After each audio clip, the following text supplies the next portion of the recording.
Salut tout le monde. Bienvenue sur notre chaîne. Mon nom c'est Renaud et je suis tout content de vous retrouver aujourd'hui pour une toute nouvelle vidéo. Donc si c'est ta première fois de tomber sur la chaîne et que tu n'es pas encore abonné, n'oublie pas de t'abonner à notre chaîne et de partager nos vidéos, de laisser un commentaire. Donc dans la vidéo d'aujourd'hui, je suis accompagné de Viviane qui est ici avec moi. On est à Longueuil. Et j'ai aussi Chris qui est en ligne depuis Montréal. Et ce sont les invités pour le thème du jour. Donc, dans cette vidéo, on va répondre à la question de l'une de nos abonnés qui est un parent célibataire et qui se pose la question: est-ce que je viens avec mon enfant ou est-ce que je le laisse et je le fais venir après? Donc, elle est un peu confuse et j'ai profité de cette occasion pour partager l'expérience de Chris et de Viviane sur ce sujet.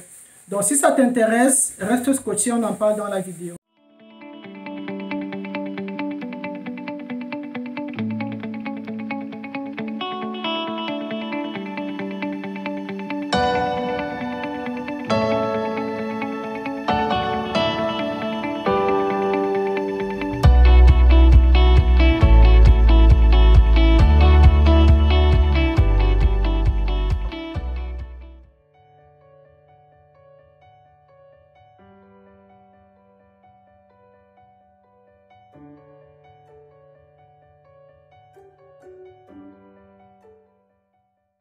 Donc, Viviane, merci d'avoir accepté de partager ton expérience avec nous. Merci aussi à Chris qui est en ligne.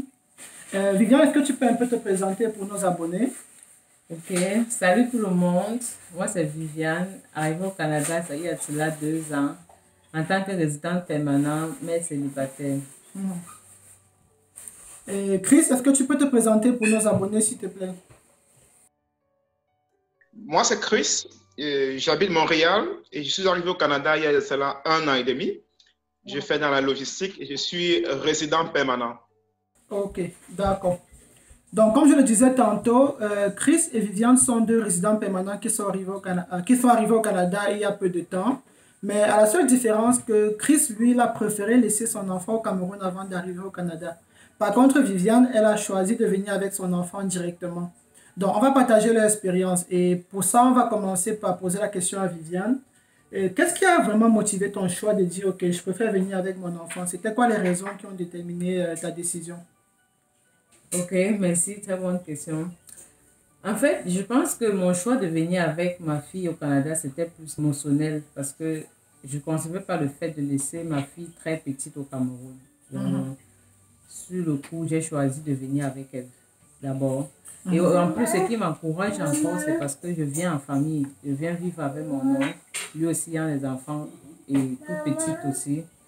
Ça, ce qui fait que je ne cesse pas de venir avec ma fille. C'est ça. Ok. Et je crois que tu m'as aussi dit que,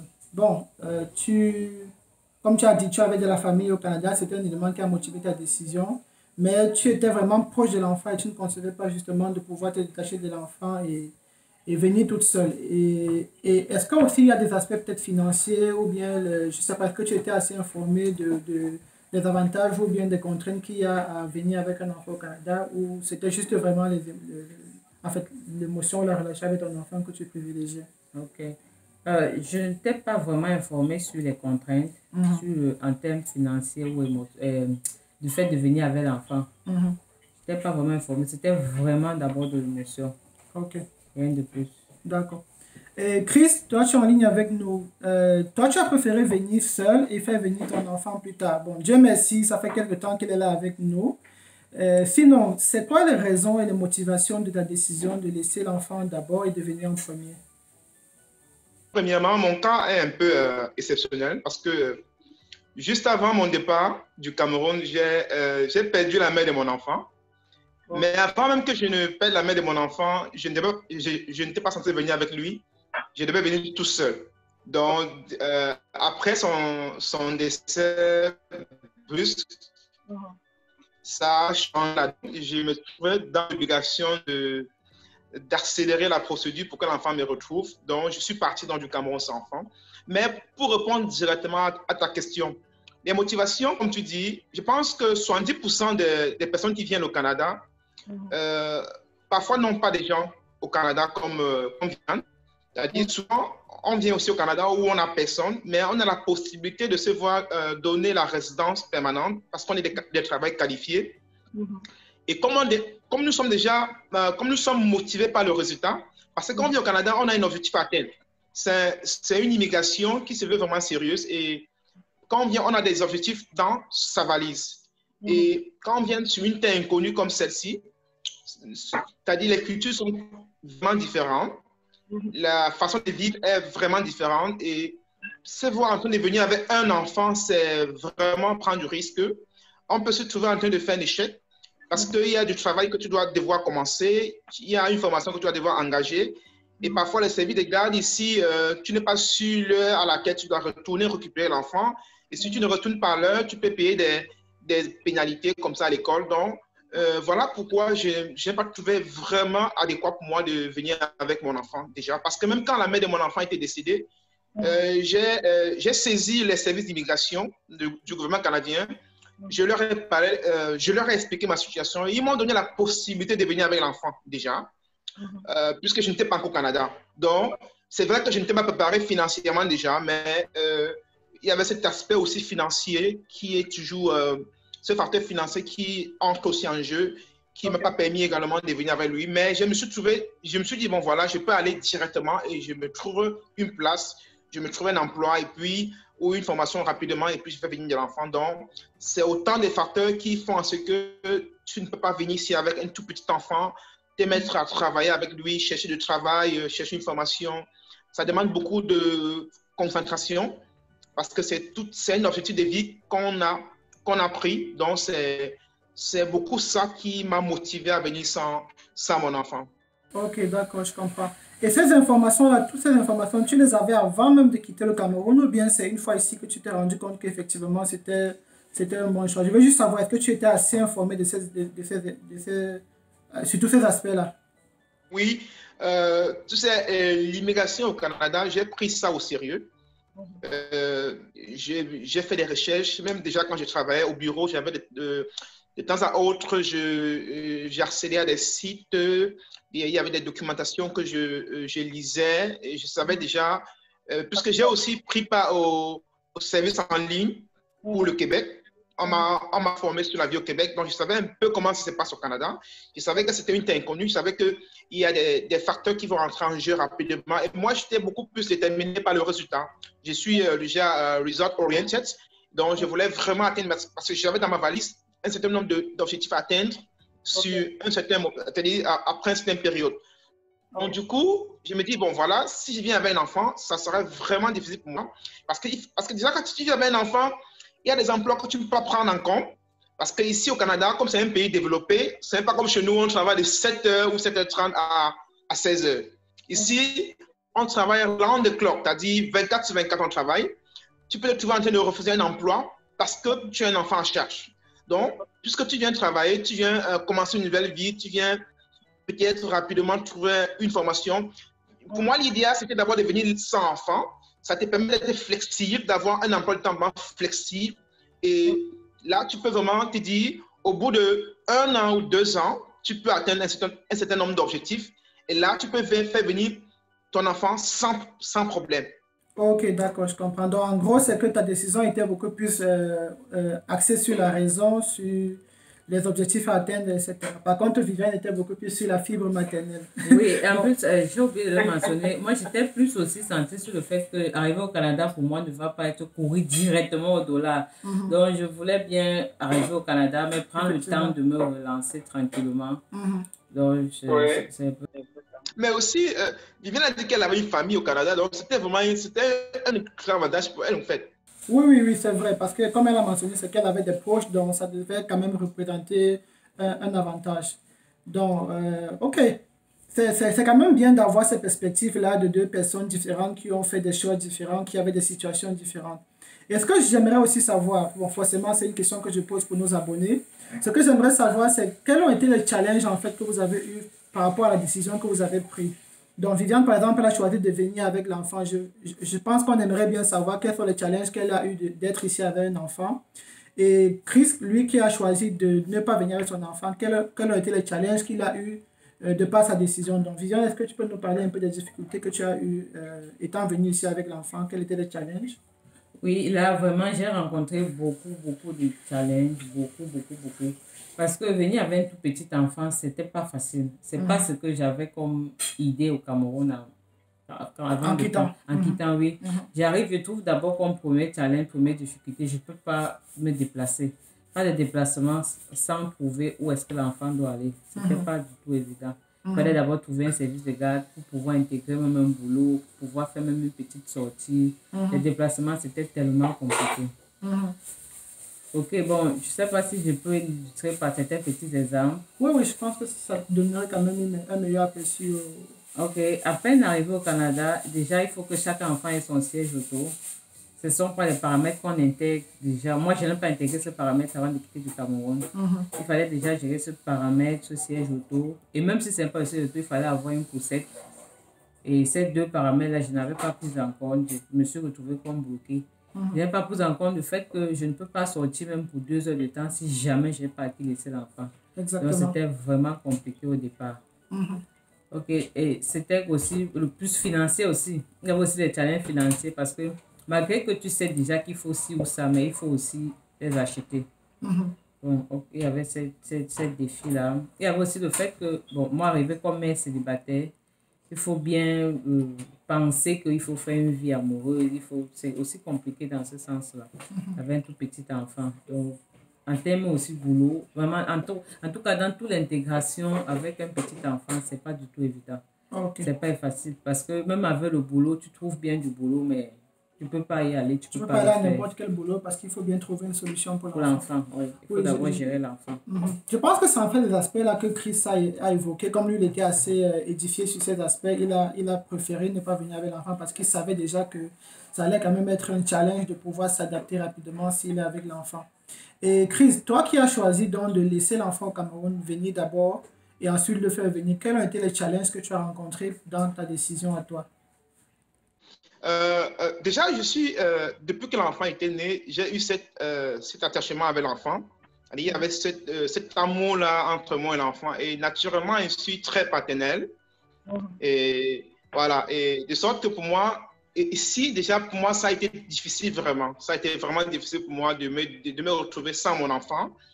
Et sachant que l'enfant n'avait pas de mère, c'était vraiment c'est Dieu qui m'a vraiment gardé et m'a consolé depuis ce temps. Mais les difficultés que j'ai eues, c'est des difficultés beaucoup plus administratives. Déjà, quand tu viens ici, il y a le boulot que tu dois commencer parce qu'il y a les factures qu'il faut payer. Il y a les différentes activités qu'il faut mener, l'intégration, tout ça, une nouvelle vie. Et il fallait également que je commence directement avec la procédure pour faire venir mon enfant ici. Et vous savez, la procédure du Québec, elle est un peu différente des autres procédures au Canada, puisque c'est une province un peu spéciale. Elle a ses spécificités, un peu comme la région anglophone du Cameroun. Voilà, les régions anglophones du Cameroun. Et il faut d'abord obtenir ce qu'on appelle le CSQ, Certificat de sélection du Québec. Et c'est avec ça également que tu engages l'immigration, les procédures d'immigration auprès du gouvernement fédéral. C'est vrai que ça va simultanément, mais s'il n'y a pas le CSQ, c'est-à-dire le certificat de sélection du Québec, le fédéral ne peut pas émettre le visa pour l'enfant ou la résidence permanente. Et donc, cette procédure-là, c'était un peu très long, engager les deux à la fois. Aller à la poste, parfois il faut se rendre disponible. Tu sais, le Canada n'est pas comme le Cameroun où tu peux venir en retard au travail facilement. Et tu dois être là à l'heure. Si on dit 7 heures, tu dois être à 7 heures. Le temps d'aller poster la demande, les procédures de l'enfant, ce n'est pas facile. Parfois, tu n'as même pas 1 minute pour aller poster, pour aller à la poste. Donc, tu peux comprendre les challenges que ça vient avec. En fait, c'est ce challenge administratif auquel j'ai fait face. Il y avait aussi ce challenge lié à la vie parentale parce que quand je partais, l'enfant est parti de chez sa maman. Je l'ai mis auprès de mon grand frère parce que mon grand frère avait un cadre qui était beaucoup plus idéal pour la procédure d'immigration. Donc, il a changé de lieu et il était à Yaoundé plutôt. J'appelais constamment pour parler avec l'enfant. Et là, parfois, je me disais, je pouvais m'embêter le foyer de mon grand frère parce qu'il faut appeler constamment pour parler avec l'enfant. Parfois aussi, c'est un couple qui travaille et ils sont beaucoup occupés. Et parfois, je me suis dit, bon, je peux aussi les mettre mal à l'aise avec ma vie personnelle. Et il fallait que ça. Mais je peux dire que mon grand frère, je lui dis merci parce qu'il m'a vraiment aidé. Sa femme aussi a été compréhensible. Ils m'ont laissé appeler l'enfant constamment. Je parlais avec l'enfant et c'était pas facile. Mais la connexion n'était pas facile sur WhatsApp. Souvent, c'était difficile. Mais j'appelais parce que mon souci était quoi? Parce que je suis un peu très responsable en tant que parent. Je ne voulais pas que l'enfant se dise que je l'ai abandonné. Je ne voulais pas. Et je l'avais dit à mon grand frère qu'il ne faut pas que l'enfant se dise que je l'ai abandonné. Je voulais qu'il sache que je suis là pour lui, que je m'occupe de lui et à tout moment, je lui disais, voilà, tu vas arriver, j'ai commencé ta procédure, tu as déjà eu ton CSQ, tu as déjà eu ton visa. Et même quand il fallait venir, avec la crise de Corona, on a fermé les frontières, c'était encore un stress. Trouver la compagnie aérienne qui allait le conduire jusqu'ici, avec les services d'accompagnement qui avaient été suspendus, ce n'était pas facile. Mais Dieu merci, j'ai trouvé un ami dont les parents venaient ici et ils ont accepté de venir avec l'enfant. Et aujourd'hui, je suis réuni avec lui. C'est tout. Je suis vraiment comblé. On est vraiment content pour vous deux. Donc, en résumé, ce que je comprends en fait dans ce que vous avez tous deux dit, c'est que Viviane, elle a choisi de venir avec l'enfant et elle a vraiment éprouvé des difficultés liées au fait qu'elle était venue avec l'enfant. Donc, elle a choisi de venir avec son enfant et elle avait des difficultés. Toi, tu as choisi de ne pas venir avec ton enfant, mais tu as aussi des challenges parce que le challenge de faire les papiers de l'enfant, le challenge de garder cette relation-là à distance qui n'est pas toujours facile. Donc, dans tous les cas, qu'on soit venu avec l'enfant ou qu'on ait laissé l'enfant, on aura toujours des challenges. Ça, c'est déjà clair pour commencer. Et aussi, ce que j'aimerais savoir, c'est quels ont été, selon vous, les avantages, en fait, de votre décision. Donc, par exemple, toi, Chris, qui as choisi de laisser ton enfant là-bas et d'être ici tout seul, qu'est-ce que ça avait quand même comme avantage? Et Viviane aussi, qu'est-ce qu'elle avait comme avantage du fait d'être venue avec l'enfant et de n'avoir pas peut-être à gérer cette relation à distance comme toi? Donc, je pense qu'on peut commencer par Viviane. Ok, bon, comme avantage, bon, rendu au Québec, j'ai remarqué qu'avec les allocations familiales pour les enfants, ce qui fait que moi, j'ai trouvé très, très intéressant et très bien du fait que je sois venue avec elle, malgré les tracasseries que j'ai eues. Il y avait l'allocation familiale.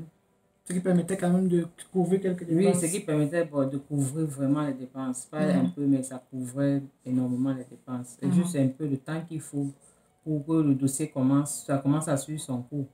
Mais quand ça commence à suivre son cours, il y a le rappel, il y a tout ça qui va ensemble et puis c'est super. Ok. Et bon, en fait aussi, venir avec l'enfant pour moi, c'était comme j'ai d'abord dit tantôt, émotionnel. C'était comme mon soutien malgré toutes les difficultés, malgré tout ce que je faisais. Le sourire de mon enfant, le prendre dans mes bras, ça me réconfortait. Ça faisait que je me sentais bien. Étant donné qu'il n'y a pas de famille au Canada, pas de parents, pas de frères et sœurs, personne. Il y a la famille, mais c'est différent de la famille qu'on a eue au Cameroun, avec qui on a passé tout le temps. Donc, être avec mon enfant auprès de moi, ça me c'était réconfortant sur le plan émotionnel. Vraiment réconfortant. C'était comme si tu avais quelqu'un avec qui tu peux parler. C'est ça, c'est surtout ça. Okay. Surtout ça. D'accord. Que ne ferait pas une mère célibataire, comme on dit souvent. Chris, dans ton cas à toi, ça a été quoi quand même les avantages d'avoir choisi de ne pas venir avec ton enfant directement? Les avantages, c'est beaucoup plus sur le plan d'intégration et professionnel. Parce que sans enfant ici, comme je l'ai dit au début, tu as un emploi de temps beaucoup plus flexible. C'est vrai qu'en termes de boulot, plus que quand je parle là, on parle pour tout le monde. Peut-être tout le monde ne pourrait pas être dans la même situation que moi. Au début, c'est vrai que je n'ai pas eu un problème pour avoir un boulot. Directement, j'ai trouvé un emploi dans mon expérience, c'est-à-dire qui allait dans le même domaine que mon expérience et je me suis facilement intégré. Ça m'a permis de rapidement, c'est-à-dire sans enfant, de me rendre disponible pour mon travail, de comprendre la procédure canadienne pour mon travail, rester même au boulot après, peut-être même les heures de travail. Question un peu de faire des révisions personnelles parce qu'il fallait que je lise un peu. Parce que quand je suis arrivé au boulot, mon employeur m'a donné des procédures du travail liées à la vie canadienne, à l'expérience canadienne. Donc, il fallait que je les apprenne. Donc, ça m'a permis d'être vraiment disponible. Après le boulot, je pouvais rester au bureau un peu jusqu'à des heures tardives parce que je savais que je n'avais pas d'enfant à la maison. Et je pouvais comprendre les pays canadiens, comprendre les réalités réglementaires qui vont en droit ligne avec ma profession. Voilà, en fait, c'est beaucoup plus là que je trouve l'avantage. Et ça m'a permis également de mieux m'intégrer professionnellement. Et avec peu de temps, j'ai eu 2 expériences professionnelles parce que j'avais été débauché de mon premier emploi par un employeur qui payait plus. Et j'ai rapidement appris des choses qui étaient, c'est-à-dire des expériences ou des choses qui allaient en droit ligne avec mon emploi. Et aussi, en ce qui concerne l'avantage aussi, j'étais seul à la maison, ça me permettait de planifier autre chose. Et autre chose, parfois aussi découvrir le Québec, le Montréal, faire d'autres choses quoi, qui vont aussi dans le sens beaucoup plus, je veux dire, personnel, voilà. Ok, d'accord, c'est quand même intéressant. C'est quand même intéressant de voir encore une fois de plus que toi qui as choisi de ne pas venir avec ton enfant, tu y trouves de l'avantage, ça fait faciliter ton intégration, on va dire comme ça en résumé. Et elle, Viviane, qui trouvait que ok, c'était un soutien émotionnel dans les moments difficiles parce que elle en avait sûrement besoin et c'est quand même bien de savoir. Ce qu'on aimerait aussi savoir, c'est est-ce que vous pensez avec du recul, donc quittant du Cameroun, vous avez déjà pris une décision. Toi, tu avais décidé de venir sans l'enfant, elle avait décidé de venir avec l'enfant. Et après, vous êtes arrivé au Canada, vous avez en fait subi votre décision. Donc, toi, dans ton cas, tu avais les challenges liés à ta décision, tu avais les avantages liés à ta décision, et elle avait les siens. Donc, ce que j'aimerais savoir pour les abonnés, c'est est-ce que, avec du recul, vous pensez que vous aurez peut-être vous aurez dû faire les choses différemment. Donc, Viviane, par exemple, est-ce que tu penses que ça aurait été mieux pour toi d'être venu sans ton enfant?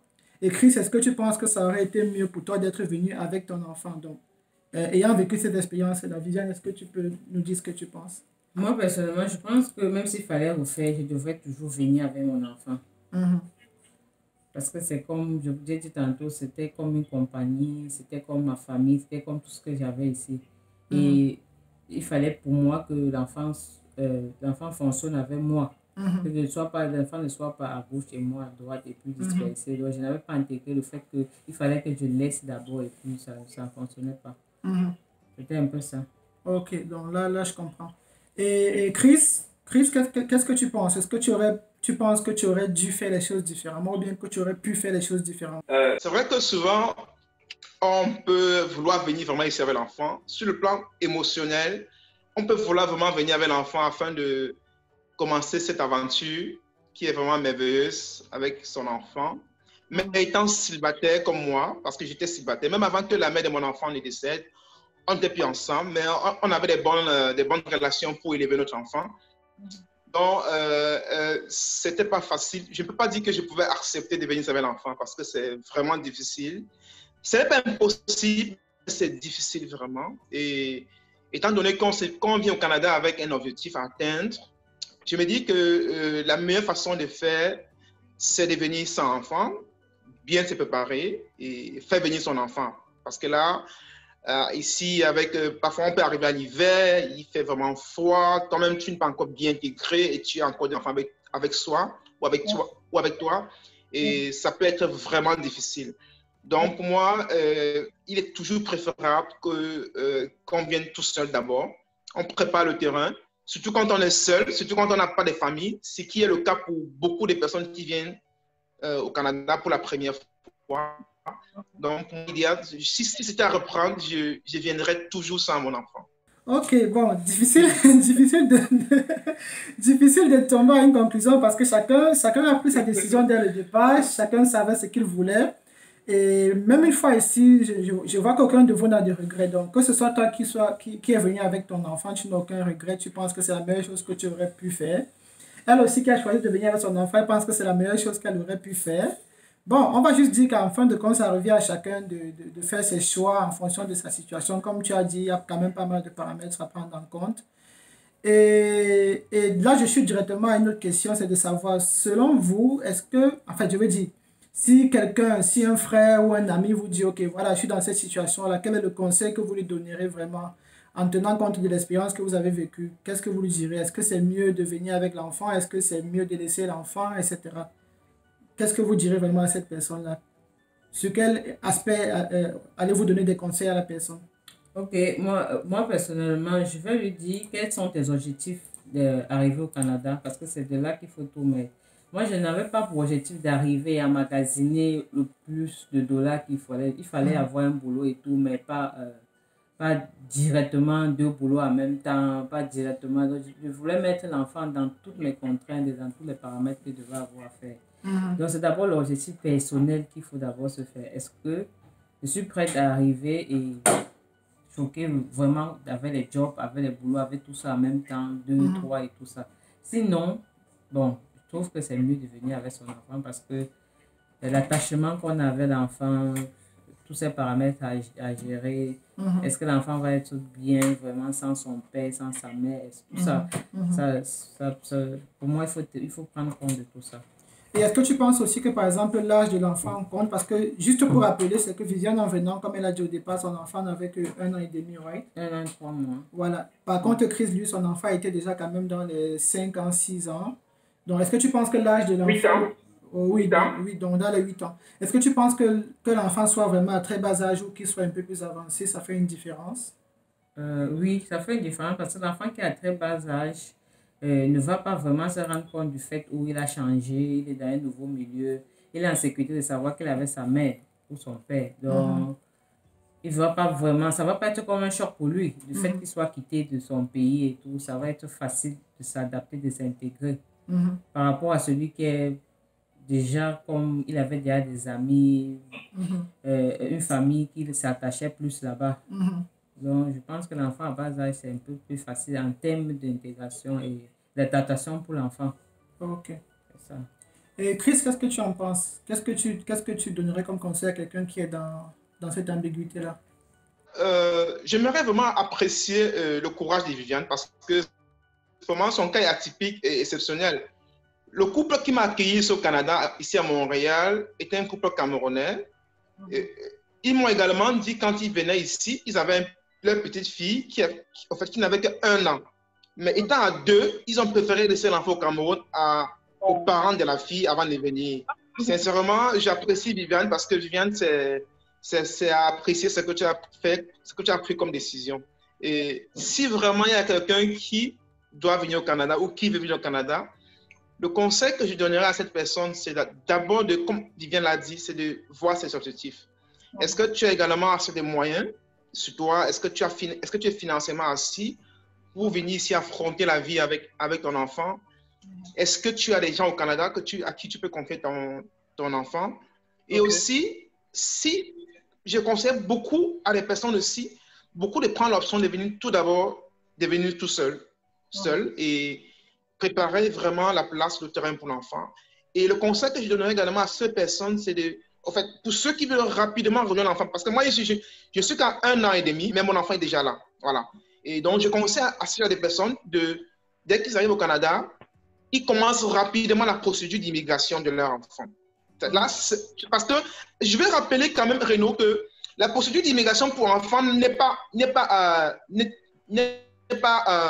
je veux dire, n'est pas trop exigeante, autant pour moi. Parce qu'on ne demande pas des fonds. On ne demande pas des fonds pour faire venir, parce que c'est ton enfant. C'est ton enfant, c'est ton enfant biologique. Voilà. Donc, tu n'as pas besoin d'avoir un fonds, d'avoir même un emploi. Non. Tu peux au moins engager la procédure. Là, ça attend. Parce que quand l'enfant aura son visa, peut-être le visa, souvent un délai de 10 mois avant de s'expirer. Là, ça te donne le temps de bien préparer l'arrivée de l'enfant. Donc, dès que tu arrives, tu as déjà au moins une résidence. C'est au moins ça le minimum le minimum d'exigence, c'est-à-dire avoir un appartement, une adresse. Là, tu peux lancer la procédure de regroupement familial. Là, c'est plus facile. Là, du moment où ça aboutit, tu seras déjà prêt et tu peux faire venir ton enfant facilement. Ok, d'accord, je comprends. Donc, en fait, je crois qu'il y a aussi un petit aspect, je ne sais pas si je fais bien de l'évoquer ou pas, c'est que dans vos approches, je vois que Viviane, elle est beaucoup plus émotive, émotionnelle, donc c'est beaucoup plus l'émotion qui a guidé son choix, peut-être parce que c'est une femme, c'est une maman, et toi, tu es un homme, donc les hommes sont beaucoup plus objectifs, donc peut-être que c'est aussi ça qui a favorisé le fait que tu aies préféré laisser l'enfant. Je ne sais pas, mais de toute façon, les auditeurs ont pu partager votre expérience, donc chacun de tirer ses conclusions, de voir ce qui matche le plus avec votre situation en vous pour prendre votre décision, de savoir si vous voulez venir avec l'enfant ou pas. Donc, je vais vraiment dire merci à Chris d'avoir accepté de partager son expérience avec nous. Merci à Viviane d'avoir accepté de partager son expérience avec nous. Et si vous avez des questions, n'hésitez pas à les laisser en commentaire. On va prendre le temps de vous répondre. N'hésitez pas de partager la vidéo, de vous abonner. Et n'oubliez pas de consulter notre site, notre page YouTube pour voir les autres vidéos qu'on a fait sur l'immigration pour le Canada. Et sur ce, on se dit à la prochaine. Bye bye. Bye bye. Ok.